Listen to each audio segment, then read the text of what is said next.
Assalamualaikum warahmatullahi wabarakatuh. Perkenalkan, nama saya Iqbal Jawahari dengan NIM 20231015. Hari ini kita akan mereview jurnal internasional dengan tema Corporate Sustainability Reporting. Judul jurnal internasional kita hari ini yaitu Pelaporan Keberlanjutan Perusahaan dan Analisis Keberlanjutan Laporan di Turki. Langsung saja pada pembahasan teori. Pelaporan keberlanjutan secara historis berfokus pada sektor swasta, bukan pada sektor publik. Farneti dan Guthrie menyetujui pernyataan ini dan menyarankan bahwa sektor publik juga harus dianalisis dalam perspektif keberlanjutan dan pelaporannya.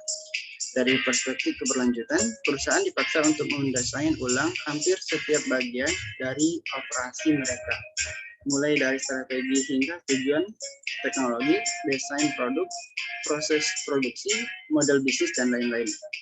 Dengan kata lain, untuk memaksimalkan nilai perusahaan dan menciptakan nilai yang berkelanjutan dalam jangka panjang, perusahaan harus mencapai 3 elemen pembangunan keberlanjutan, yaitu ekonomi, sosial, dan kelestarian lingkungan. Keberlanjutan dan pelaporan keberlanjutan telah dipertimbangkan dan didiskusikan oleh pemerintah, organisasi, dan akademisi. Keberlanjutan didefinisikan sebagai berikut. Pembangunan keberlanjutan adalah pembangunan yang memenuhi kebutuhan generasi sekarang tanpa mengurangi kemampuan generasi mendatang untuk memenuhi kebutuhannya sendiri. Yang kedua itu kasus yang dibahas. Dalam penelitian ini,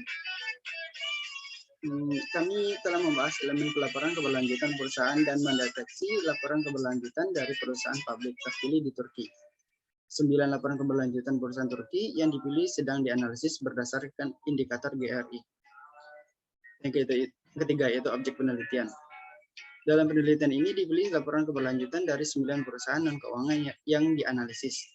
Jumlah laporan berdasarkan level aplikasi adalah 1 laporan level A, 1 laporan level B+, 5 laporan level B, dan 2 laporan level C. Tingkat penerapan laporan dapat menjadi plus jika jaminan eksternal digunakan untuk laporan tersebut, seperti yang dijelaskan pada tabel 1. Tingkat aplikasi C tidak diharuskan untuk mengungkapkan indikator bagian B.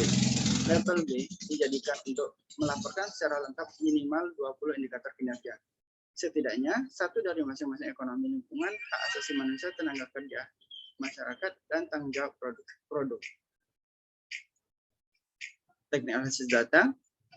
Metode analisis PC digunakan berdasarkan indikator GRI. Analisis laporan keberlanjutan 3 perusahaan dilakukan secara manual sebagai abstrak dari daftar isi laporan.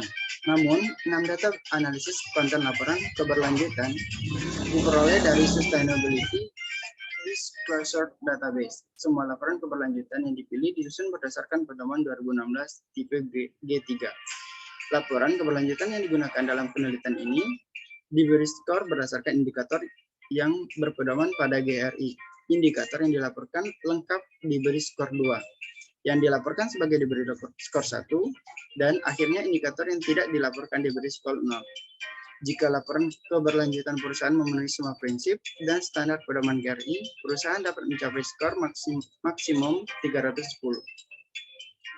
Adapun hasil penelitian ini yaitu menunjukkan bahwa laporan keberlanjutan perusahaan yang dipilih memenuhi persyaratan yang terkait dengan bagian 1 dan bagian 2, pengungkapan profil dan pengungkapan pendekatan manajemen, yang sebagian besar konsisten dengan tingkat aplikasi laporan mereka. Namun, sulit untuk mengatakan hal yang sama untuk bagian 3. Faktanya, laporan keberlanjutan perusahaan gagal secara konsisten mengungkapkan indikator kinerja. Sekian review dari saya. Terima kasih. Assalamualaikum warahmatullahi wabarakatuh.